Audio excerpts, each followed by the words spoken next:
Hello and welcome back. Today I treated myself to some fly cutters. So I have a little unboxing. I'll show you what I've bought. I think you've all seen these before, this one.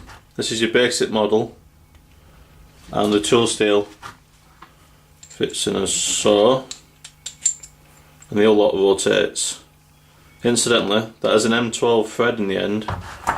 But my Chinese Clarke mill, they all use the 3/8 Whitworth drawbar. So unfortunately, I'm going to have to make a new one and put like a nut on the end and this looks like it's pinned through. So I've got some metal studding from B&Q, 12mm, and a little bit of round bar, which I'm going to make for the end to make a little nut.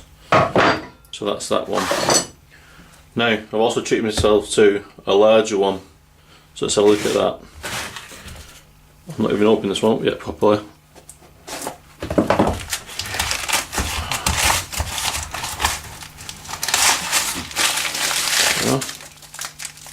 Bit of the arbor, much larger.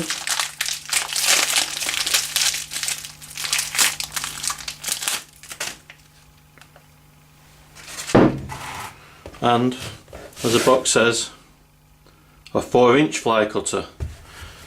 Primarily they use it for cylinder heads and the like, but I'm going to use it for surfacing star plates. So let's see what we've got. A bit of thinner tool steel. Very big block of metal.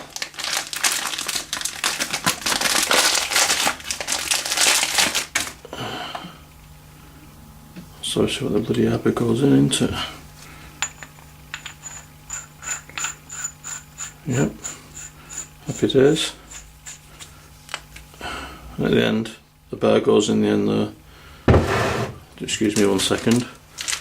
Dig it out. Oh yeah, that's what I'm talking about. That goes in the end there. It's a stunking great big fly cutter. So I'll make all these up and give you a demo.